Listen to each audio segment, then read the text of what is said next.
you know it's true. Good evening, everybody. It is an honor to be here at my last, and perhaps the last, White House Correspondents' Day.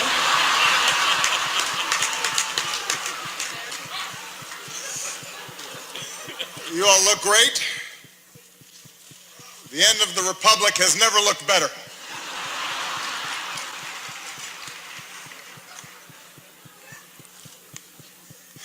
I do apologize. I know I was a little late tonight. I was running on CPT.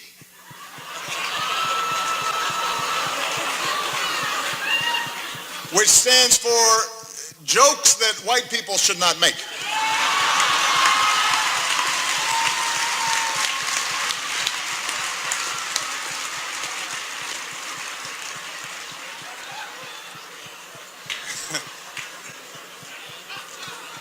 Tip for you, Jeff.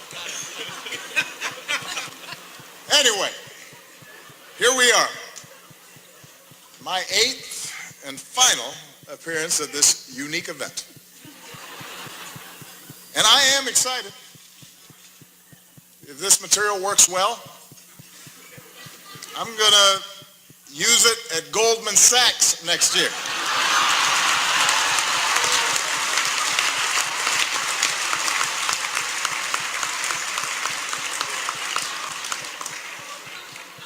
Earn me some serious Tubmans. That's right. That's right.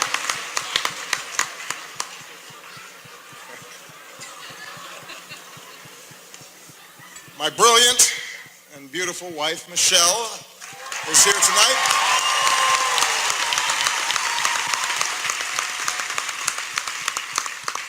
She looks so happy to be here. That's called practice. It's like learning to do 3-minute planks. She makes it look easy now, but next year at this time, someone else will be standing here in this very spot, and it's anyone's guess who she will be. But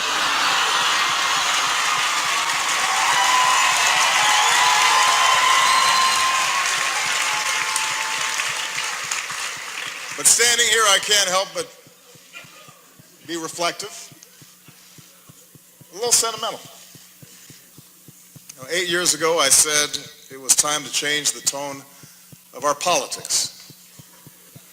In hindsight, I clearly should have been more specific.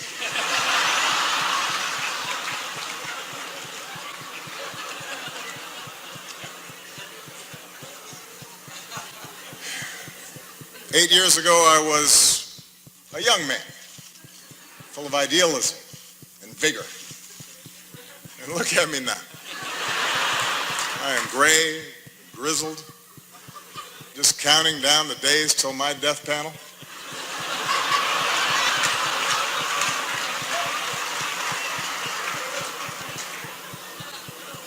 Hillary once questioned whether I'd be ready for a 3 a.m. phone call.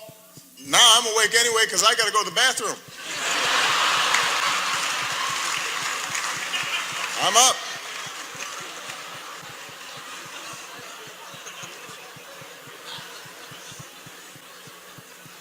In fact, somebody recently said to me, Mr. President, you are so yesterday. Justin Trudeau has completely replaced you. He's so handsome. He's so charming. He's the future. And I said, Justin, just give it a rest.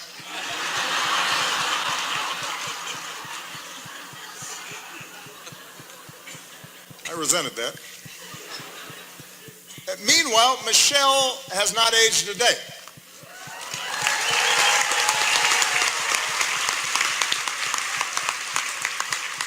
The only way you can date her in photos is by looking at me. Take a look. Here we are in 2008. Here we are a few years later. And this one is from 2 weeks ago.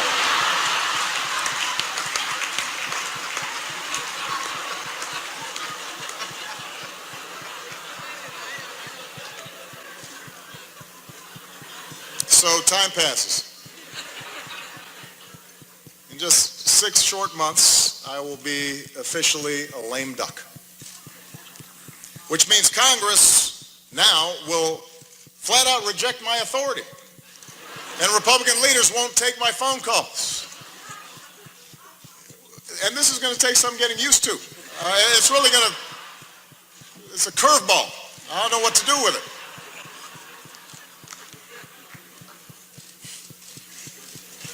Of course, in fact, 4 months now, congressional Republicans have been saying there are things I cannot do in my final year.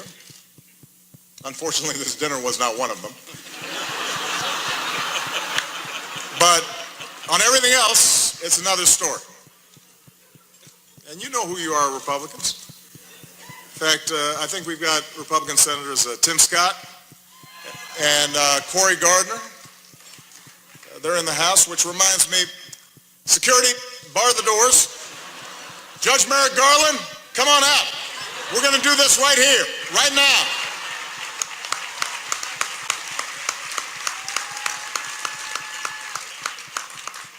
It's like the Red Wedding.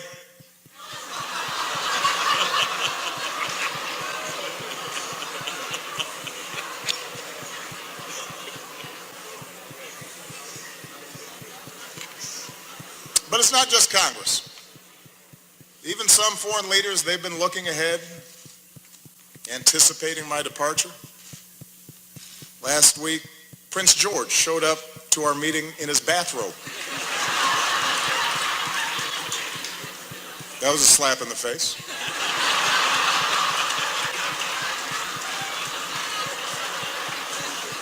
A clear breach of protocol.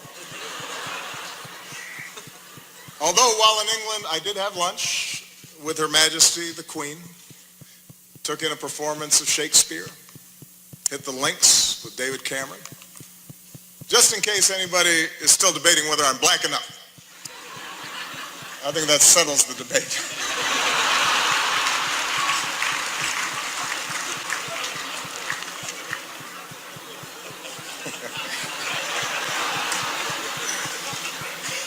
I won't lie. Look, this is a tough transition. It's hard. Key staff are now starting to leave the White House. Even reporters have left me. Savannah Guthrie, she's left the White House press corps to host the Today Show. Norah O'Donnell left the briefing room to host CBS This Morning. Jake Tapper left journalism to join CNN.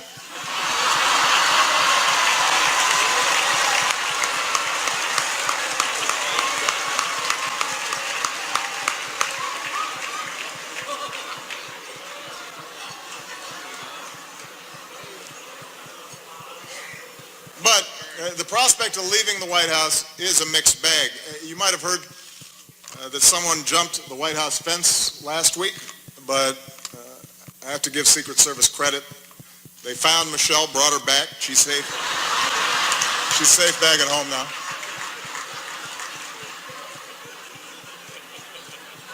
It's only 9 more months, baby. Settle down.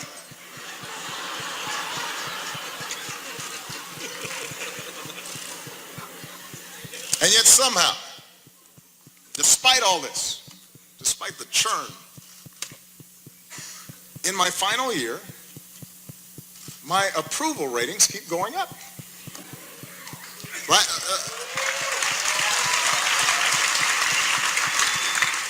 The last time I was this high, I was trying to decide on my major.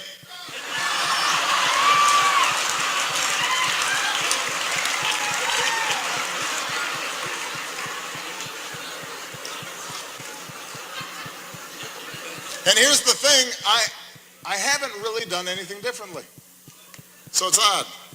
Even my aides can't explain the rising poll numbers. What has changed? Nobody can figure it out.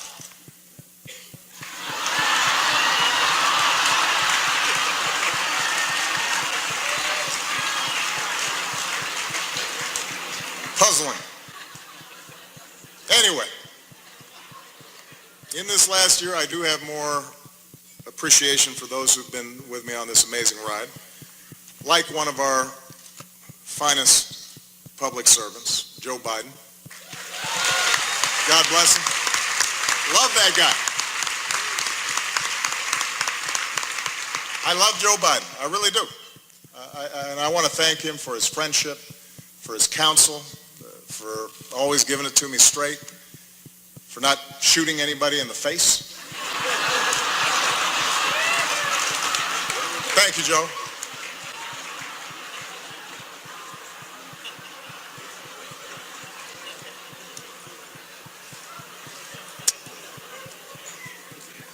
Also, I would be remiss. Let's give it up for our host, Larry Wilmore.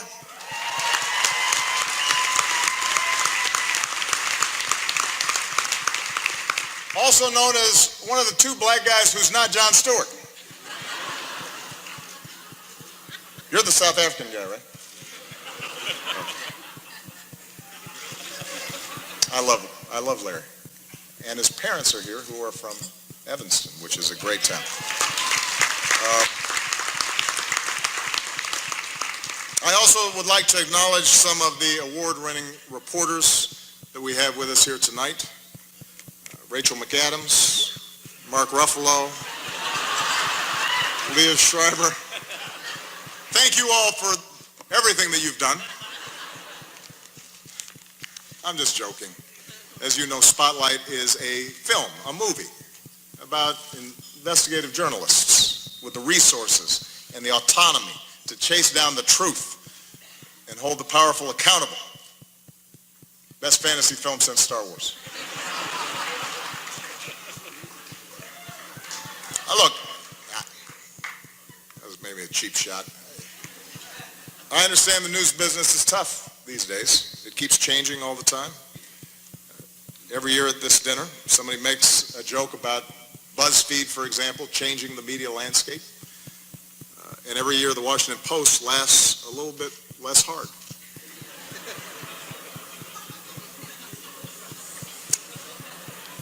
There's kind of a silence there, especially at the Washington Post table. GOP Chairman Reince Priebus is here as well. Glad to see that you feel that you've earned a night off. Congratulations on all your success. The Republican Party, the nomination process, it's all going great. Keep it up.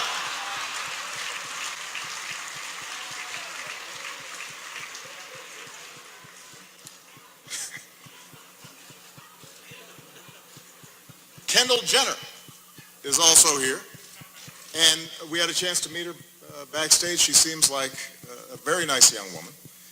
I'm not exactly sure what she does, but I am told that my Twitter mentions are about to go through the roof.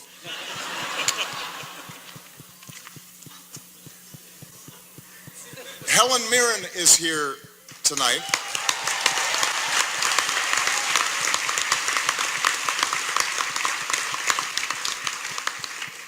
I don't even have a joke here. I just think Helen Mirren is awesome.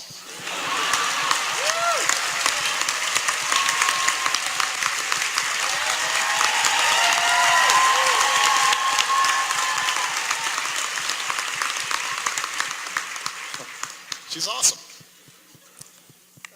Sitting at the same table, I see Mike Bloomberg.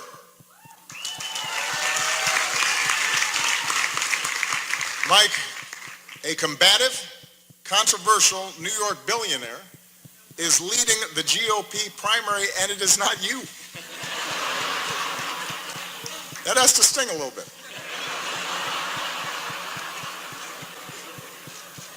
Although it's not an entirely fair comparison between you and the Donald. After all, Mike was a big city mayor. He knows policy in depth. And he's actually worth the amount of money that he says he is.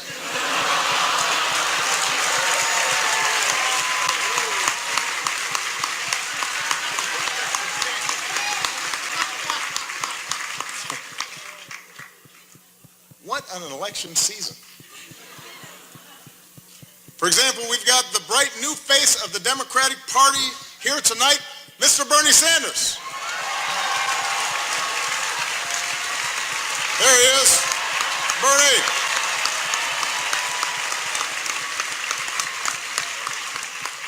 Bernie, you look like $1 million. Or to put it in terms you'll understand, you look like 37,000 donations of $27 each.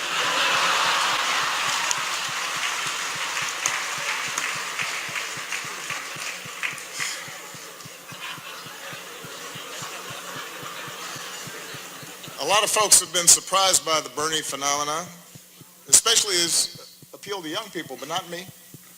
I get it. Just recently, a young person came up to me and said she was sick of politicians standing in the way of her dreams. As if we were actually going to let Malia go to Burning Man this year. Was not going to happen. Bernie might have let her go. Not us.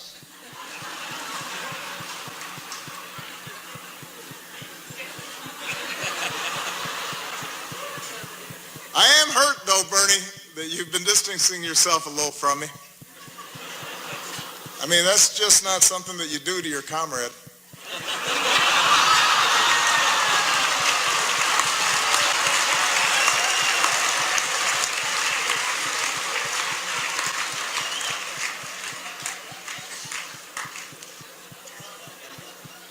Bernie's slogan has helped his campaign catch fire among young people. Feel the burn. Feel the burn. It's a good slogan. Hillary's slogan has not had the same effect. Let's see this.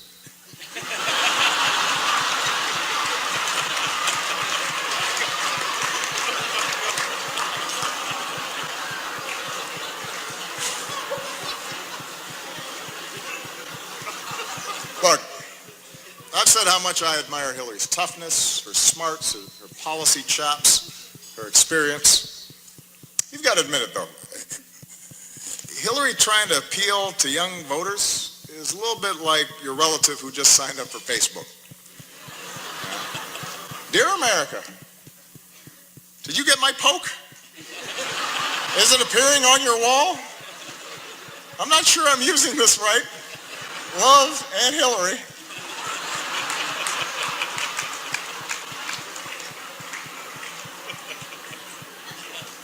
It's not entirely persuasive. Meanwhile, on the Republican side, things are a little more, how shall we say this, a little more loose. Just look at the confusion over the invitations to tonight's dinner. Guests were asked to check whether they wanted steak or fish, but instead, a whole bunch of you wrote in Paul Ryan.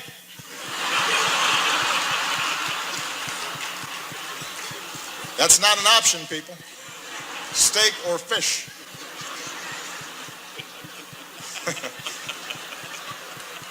You may not like steak or fish, but that's your choice.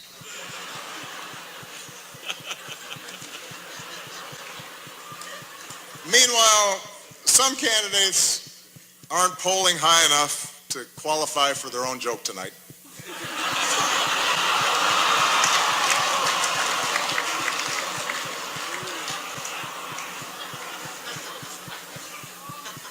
The rules were well established ahead of time. And then there's Ted Cruz. Ted had a tough week. He went to Indiana, Hoosier country, stood on a basketball court, and called the hoop a basketball ring.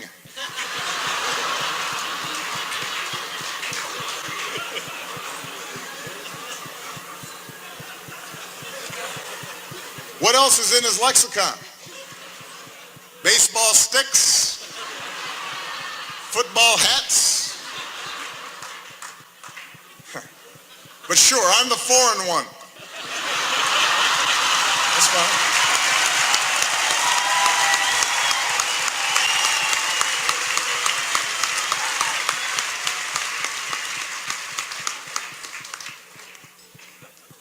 Well, let me conclude tonight on a more serious note.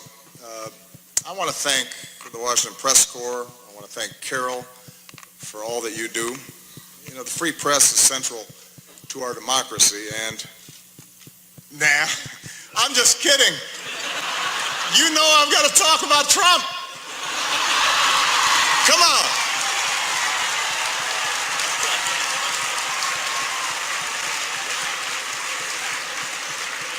weren't just going to stop there. Come on.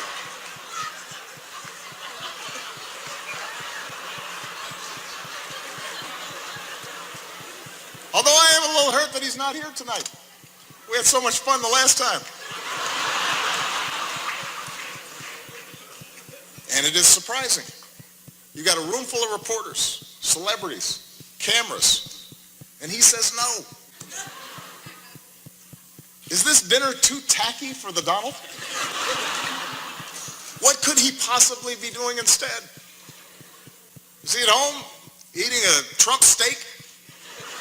Tweeting out insults to Angela Merkel? What's he doing?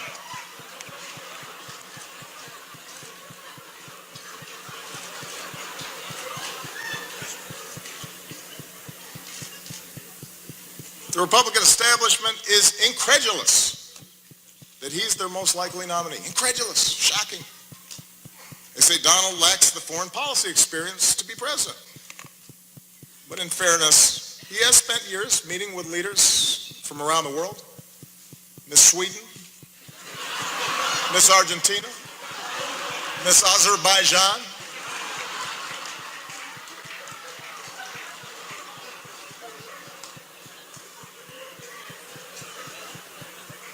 And there's one area where Donald's experience could be invaluable, and that's closing Guantanamo. Because Trump knows a thing or two about running waterfront properties into the ground.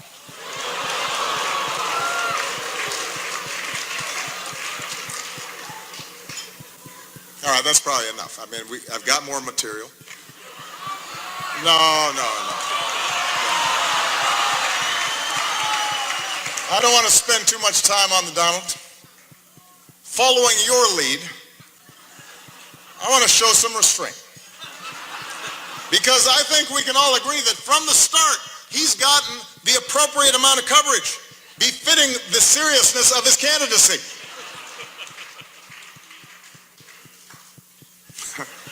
I hope you all are proud of yourselves. The guy wanted to give his hotel business a boost, and now we're praying that Cleveland makes it through July.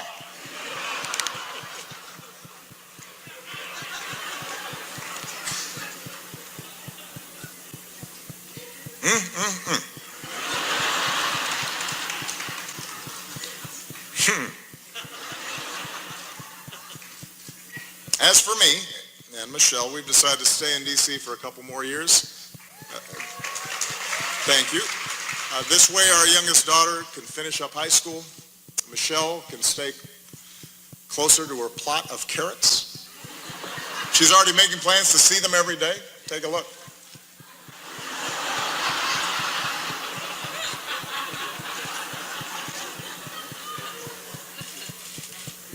But our decision has actually presented a bit of a dilemma because traditionally presidents don't stick around after they're done. And it's something that I've been brooding about a little bit. Take a look. The Obamas are staying in D.C. for 2 years after the president leaves office. He's about to go from commander-in-chief to couch commander.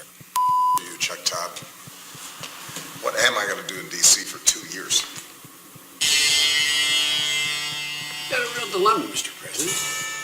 I can't golf every day, can I? Which you like better, these or these? Joe, they're the same. They capture different moods. Joe, I need some focus here. Comes in there during aviator time, thinks everything. I'm sorry, what's that? I said, Mr. President, that you had to be practical. And look, you can drive again. You're going to need a license. You love sports. Why don't you volunteer to work for one of the teams around here? Is this the Washington Wizards? I understand you're looking for some coaching help. Let's just say I coached my daughter's team a few times. Hello? Hello?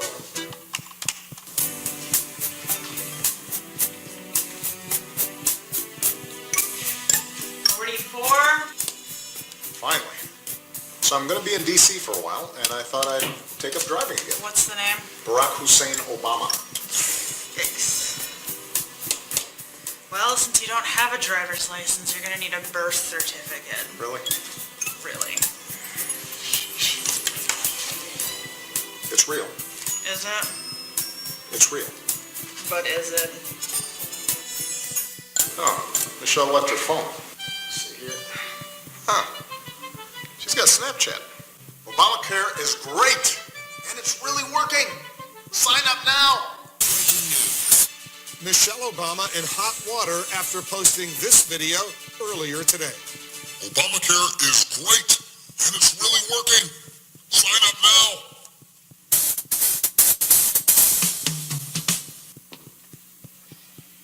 No? No. Did it get a lot of views at least? Honey, enough. Why don't you just talk to somebody who's been through this? I gotta go to Soul Cycle. She's right. I know who I need to talk to. Hey, it's Barack. Listen, can we get together?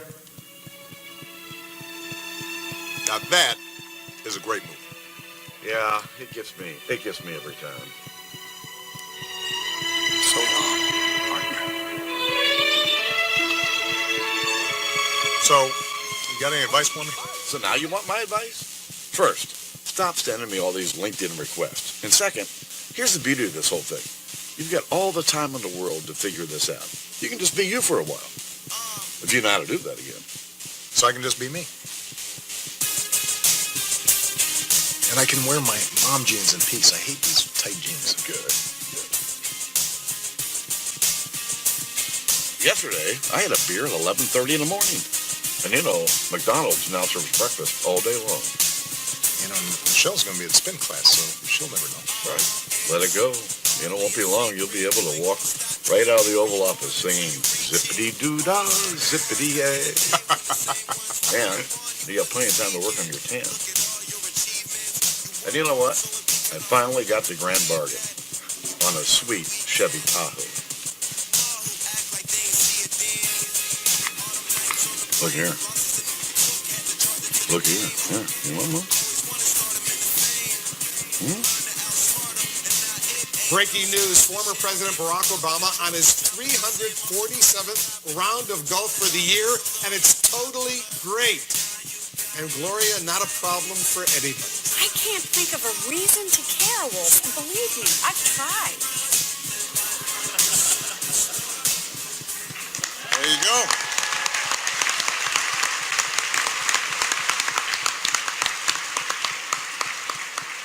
I am still waiting for all of you to respond to my invitation to connect to LinkedIn. But I know you have jobs to do, which is what really brings us here tonight. I know that there are times that we've had differences, and that's inherent in our institutional roles. It's true of every president and his press corps. But we've always shared the same goal, to root our public discourse in the truth, to open the doors of this democracy, to do whatever we can to make our country and our world more free and more just. And I've always appreciated the role that you have all played as equal partners in reaching these goals. Our free press is why we once again recognize the real journalists who uncover the horrifying scandal and brought some measure of justice for thousands of victims throughout the world. They are here with us tonight. Sasha Pfeiffer, Mike Resendez, Walter Robinson, Matt Carroll, and Ben Brandley Jr. Please give them a big round of applause.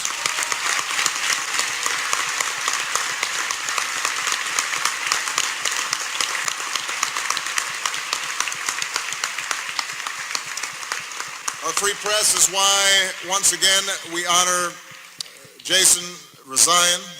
As Carol noted, last time this year we spoke of Jason's courage as he endured the isolation of an Iranian prison. This year we see that courage in the flesh, and it's a living testament to the very idea of a free press, and a reminder of the rising level of danger and political intimidation and physical threats faced by reporters overseas. And I can make this commitment that as long as I hold this office, my administration will continue to fight for the release of American journalists held against their will, and we will not stop until they see the same freedom as Jason had.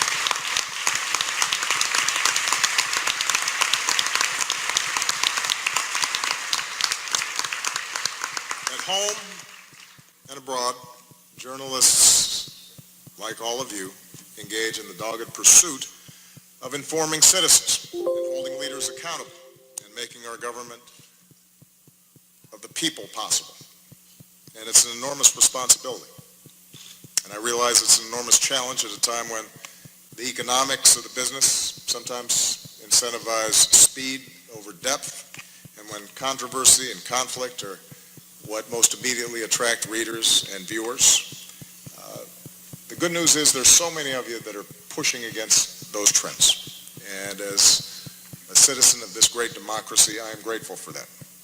For this is also a time around the world when some of the fundamental ideals of liberal democracies are under attack, and when notions of objectivity and of a free press and of facts and of evidence are trying to be undermined, or in some cases ignored entirely. And in such a climate, it's not enough just to give people a megaphone. And that's why your power and your responsibility to dig and to question and to counter distortions and untruths is more important than ever. Taking a stand on behalf of what is true does not require you shedding your objectivity. In fact, it is the essence of good journalism. It affirms the idea that the only way we can build consensus, the only way that we can move forward as a country, the only way we can help the world mend itself is by agreeing on a baseline of facts when it comes to the challenges that confront us all. So this night is a testament to all of you who've devoted your lives to that idea, who push to shine a light on the truth every single day. So I want to close my final White House Correspondents' Dinner by just saying thank you. I'm very proud of what you've done. It has been an honor and a privilege to work side by side with you to